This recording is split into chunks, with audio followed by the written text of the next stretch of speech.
let's get on with the goddamn show. I All cannot right. wait. I've been super duper excited to talk about this. I love H.P. Lovecraft. So Uh, do I.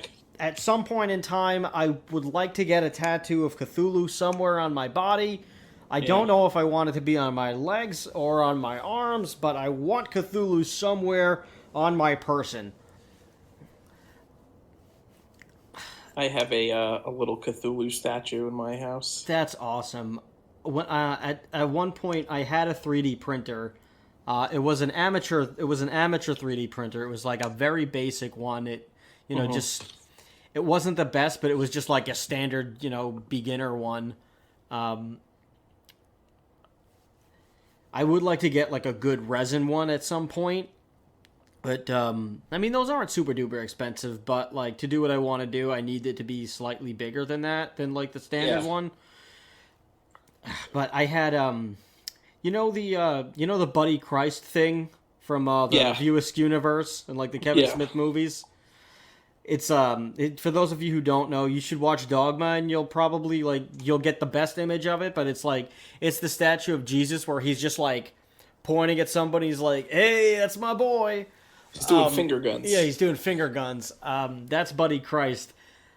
On If you go to I forget the name of it. There's Thingiverse. If you go to Thingiverse, if you're a 3D print enthusiast, Thingiverse is a website where people like share their 3D print design so that you can download the templates so that you can print the same thing or you can like make adjustments to it so that you can like just kind of like upgrade it to make it your own or also just like make it like a better version.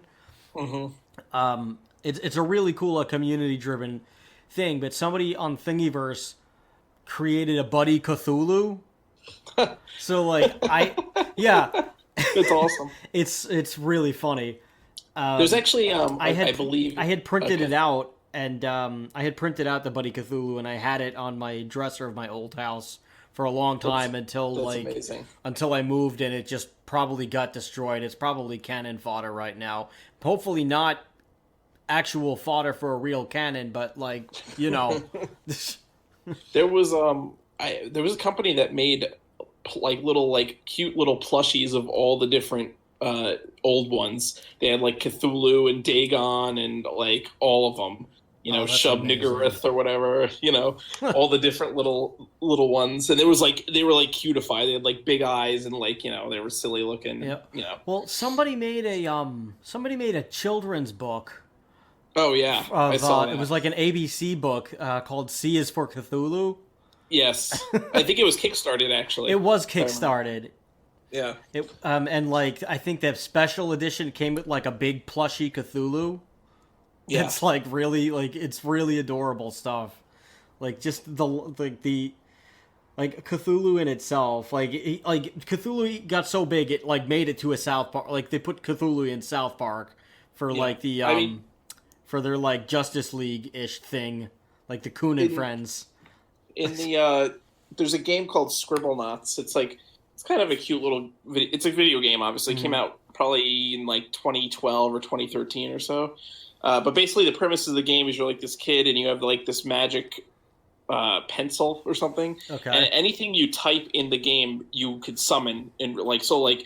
And you use it to solve puzzles. So basically, it's like you'll see someone's like, "Oh, my house is on fire." So you'd be like, "All right, let me summon a tidal wave," and you just type in tidal wave, and it would like a tidal wave come. But you could summon pretty much all of the old ones. Like you could summon Cthulhu, you could summon like all of them, Dagon, and it's funny because you could make them friendly. So you could use adjectives. So you could be like friendly Cthulhu, and then it'll summon Cthulhu, but he'll be friends with you, and he'll like help you fight like enemies and stuff like That's that. so great. Yeah. I have to what console was this for? It was on all the major consoles. I don't know. I think it Oh, was on. It okay. was definitely on PC. I had it on PC, but I think it was for like it was on all the major consoles as far as I know. They actually Mhm. did a Scribblenauts Unmasked, which came out a couple years later, and basically had the whole any DC superhero you could think of. You could summon them. Oh It had the wow. whole DC pantheon plus the Watchmen, which I guess are considered DC technically. I mean, yeah, because it was published under DC. Yeah, I think they're the Watchmen universe is separate from DC universe, but Dr. Manhattan has come to the because he's like, this extra dimensional being essentially, so he could like travel. Yeah, between the different worlds. a few years ago they had a crossover event between like the regular DC universe and the Watchmen universe called Doomsday Clock. Yeah. I collected most of it, but I kind of just like fell off in the middle of it because I think Dark Knight's Metal had come out, and like during the time I had to budget how many comic books I was buying a month, and I was I just ended up having to cut Doomsday Clock out because I think there were a bunch of milestone events happening at once, like between Marvel and DC, and like I think the way that it was, there were like, and I don't like to just like me when I'm buying like a comic book storyline, I don't like to half-ass it. Like I like to buy all of the tie-ins. I like to buy like some of the variant covers if I can. I don't go crazy on the variant covers, but like if I can run into one, I'll do it. But I like to buy all of like some of the like the events that have like the little like this is a tie-in thing or this is a prequel to it or whatever. I like to like get the whole collection front and back, like no stone unturned when I'm buying my comic books. And like with Doomsday Clock, I just could not, like, because the tie-ins for like some of these things are like span 80 something comics. Where, I just could not. I couldn't find the budget to get all of the tie-ins for Doomsday Clock, and I didn't want to like just get only the main story, so I ended up having to cut it because I was just buying like all the tie-ins to all the other ones that I was collecting. Yeah, that's why I like omnibus comics, because you get a lot of the time. I mean, usually they don't have every single tie-in, but like I remember my my uncle when I was a kid. He was a big comic collector, and he had like the Death of Superman and the Reign of the Superman in like one book. So you could just read basically the entire story from like Superman fighting Doomsday to like his return. You know, I like those too, but like, well, I mean, this is probably like more of like younger me, like the collector.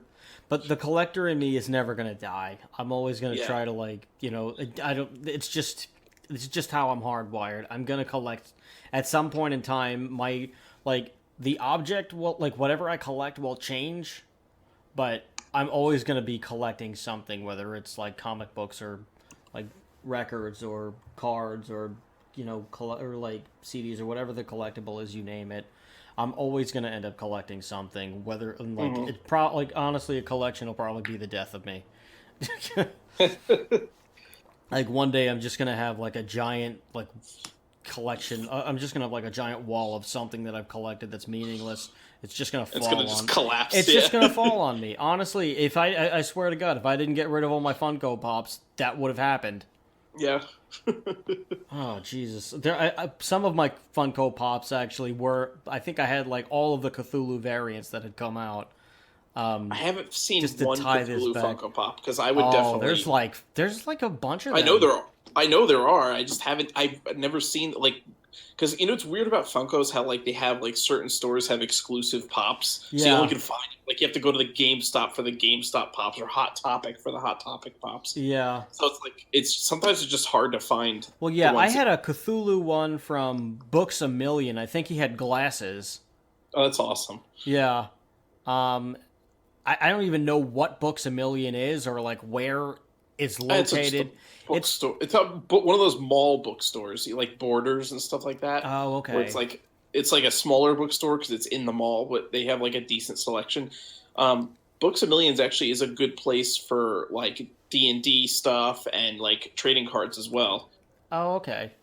Yeah, because I've never seen a Books A Million. I've never stepped foot in a Books A Million. I don't even know what I couldn't like. I probably couldn't even pick it out of a lineup of bookstores. I'm pretty sure we have one in the mall by my house. I'm pretty sure it's a Books A Million. I don't know. I think it used to be a Borders, but then like when Borders folded, they became a Books A Million. Well, became something else first, and then eventually went back into a bookstore and became Books A Million. Or something. I don't know I don't even know if I've ever gone to the mall by you, or maybe we probably did. Not. I don't think so. Maybe. I mean, we might have gone. I think we went once. to like go to the movies. Wait, because the movie theater's there. Yeah, that's probably. Wait, was that where we saw We saw Straight Outta Compton. Yeah, that's what I was thinking. And I think we saw Godzilla there too. The 2014 Godzilla. I didn't see the 2014 Godzilla. Oh, so then I went with somebody else when I saw that, I guess. Yeah. Oh man, yeah. I had like 4 different Cthulhu's. Anyway, I had gone on like a pop spree. This was, of course, when I was still single, so I had time to collect I had time to collect the most meaningless crap. Jesus, I was collecting that and like retro video games at the same time. Those are 2 very deadly habits. Do not collect those. Oh yeah, yeah. And I kind of lucked out with the retro video games because I like inherited a bunch technically.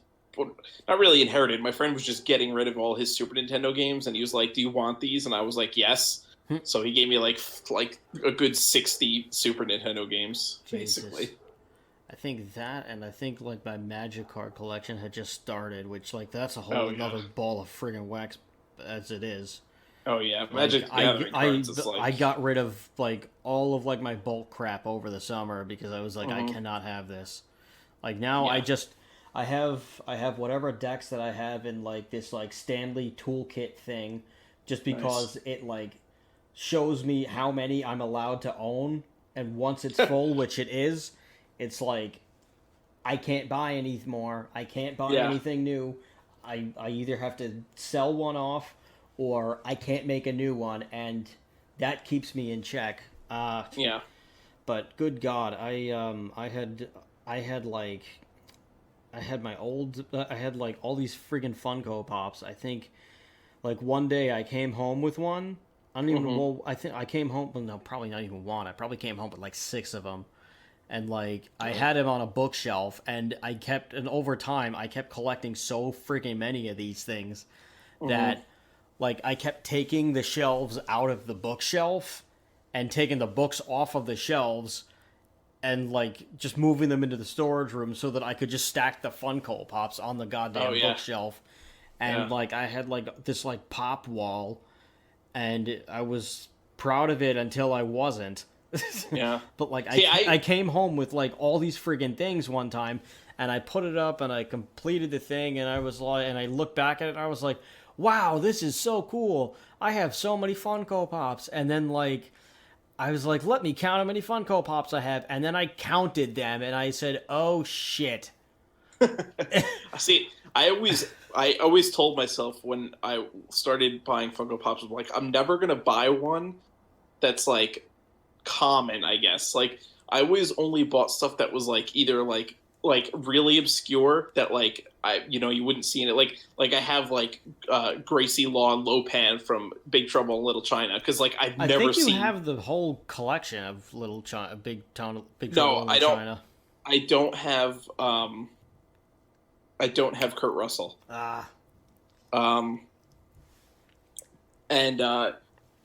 Like, yeah, so, like, I don't buy things from, like, I don't buy Star Wars Funko Pops, because it's like, well, first of all, I probably have, like, 1,000,000 Star Wars action figures around somewhere, buried in storage, so why do I need more Star Wars figures? Yeah. And 2, it's like... Well, the like, Star Wars ones are the only ones that can be bobbleheads.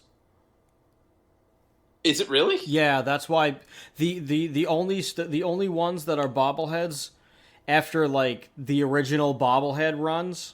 Like I think the original Funko Pops, like the first runs, or the first several runs between certain years, are all bobbleheads, and then after a certain time, I guess when the licensing was up for Disney, then they renegotiated it with them. Only the Star Wars ones are bobbleheads. That's interesting. I didn't know that. Yeah. I don't know. I don't know exactly why, but I imagine that it's got something to do with licensing. That it's just like a clause to make the Star Wars ones like more special. Probably, I'm sure. But I had a couple of Star Wars ones that were like a little odd. Like I had 2 different Boba Fetts. I had a regular Boba Fett, and I had like the white one. That was like a variant. I just had a shit ton of them. I saved like my favorite 5 of them, or my favorite 6 of them, and it's like with just some of my like the toys that I had, like little like collectible things that like either people bought me or like I just bought myself because I thought it was cool. And I just like it's just in a box in my parents' house. Maybe like I don't know, maybe like there's like 10 toys in this little box, and it's like that's it. But God, I had such a freaking problem with those things. I like even to this day when I go into a store, I like have to cover my face. I have to cover my eyes to like walk past it. Like I have to put like a blinder up because I'm always afraid that I'll get tempted to buy one of these goddamn things.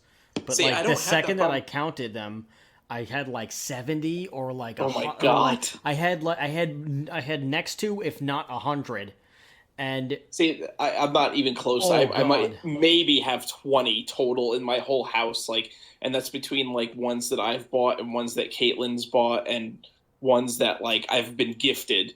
Like, you know, Yeah. like maybe like 20 total. You know, that's it. Yeah, the minute that I counted them, I like started calculating how much I had paid for them, and I started to realize Oh, God. how stupid of Yeah. an idea this was. So Yeah. like the next day, I just grabbed like a shit ton of them, and I put them in a suitcase, and I walked them over to to this mom and pop shop that like this like comic slash like gaming store that I like used to go to. Yeah. Yeah, I think you told me about Yeah, it. this place, The Stand. I think I got you a Yeah. few things from there, but Yes. oh man, Yeah. like I mean that place is awesome. I'm pretty sure that's where you got me I got you the Shredder Joker. one. yeah, oh yeah. Well, no, but you got me the comic book. Or no, did you get me that? I don't remember if I might have bought it myself. I don't know. The I either gave it to you or bought it yourself because I had it. well, the Shredder one you got me, I think. Yeah. But I was thinking of a comic book that I thought you bought. It was you the bought me comic the book- Batman versus the Darkness, I think, comic book there. Yes, I bought you that. Or Batman meets the Darkness. I don't know. He was actually fighting Yeah, Jackie Estacado, or if he was teaming up with him. I don't remember. think it was while. I think it was a team up. I think it was similar I'm pretty to sure it was a team. I think it was similar to the Spawn one where first they fight each other and then they team up. Yeah. But oh Jesus, Yeah, it's been a long Christ. time since I've read it, so Yeah, the day that was after, like years ago. Yeah, the day after, like for the next couple of days, I just immediately started taking my Funko Pops and just like selling them to him, and I was like, listen, you can sell them at full price. Just like I'll take half. I'll take half Yeah. of what I paid for these things. I just need them gone. Mm-hmm. Like just get rid of it. I'll cut my losses. Because I mean, if I sat on them, I would have probably made. Like I probably would have stood to make like. Probably like Double. I would say you would have doubled your investment probably. I probably would have. Well, some of them like had tripled. Like I had a Tony Montana one that like I bought. Like I don't care for Scarface, but I bought it because I knew that it was gonna like go up in value, and like I ended up selling it to some guy for like $40 or something like that. So I actually have a Lemmy one. I wonder how much that is worth. That's probably got to be worth some money now. maybe it is. I mean, it depends because like it depends on how many of them were made and how many they've That's printed true. since. It's all a crapshoot with these things. You never really know which one is gonna like peak, and it's gonna have various reasons. The collectibles game is a very weird market. I think Yeah, like it the is. rarest one was like this like golden Dumbo or like a clown Dumbo one that they sold at a Comic-Con, and it was like going for like $1,000 at the time when I had checked it. This was like years ago, so this was like maybe 5 years ago, so it's probably more than that now. Oh yeah. But yeah, Funko Pops are a tricky SOB, and I can't buy I can't buy any of those. If they ever make a Spawn one, God help me. God help me. See, that's what you got. You got to kind of like just think of it that way. It's like I only want to buy ones that I think are really cool, and that's how my mentality is. Like something that's like so like really obscure, like Big Trouble in Little China, which it's not like crazy obscure, but it's like a cult movie. It's not like well known. Yeah. Or like I have like the Lemmy one, like because I just saw it. I walked into like a store. I think it was an FYE, and I just saw like the Lemmy one. I'm like, ooh, and actually it was right before Lemmy died too. I'm pretty sure. Yeah, they may have made it around then. It was. I found it at like a mall in Albany, and I was like, "Oh shit, I gotta get this. It's pretty awesome." Yeah. All right, let's actually start talking about H.P. Lovecraft. We're probably about 20 minutes in, and everybody's pissed off at us right now because they're like, Yeah, we're God talking damn about it. Funko Pops. They're probably like, God damn it, that's not what I want. Suddenly they're turning into like Edward. They're turning into like Richard Nixon with like a lisp. like with a speech impediment. I am not a crook. Shit. Sounds like freaking Donald Duck doing a Richard Nixon Oh, impression. I can't do Donald Duck. If I could do It's hard. if I could have Donald Duck, if I could do Donald Duck, I would. My net worth would be higher. We'll put it that way.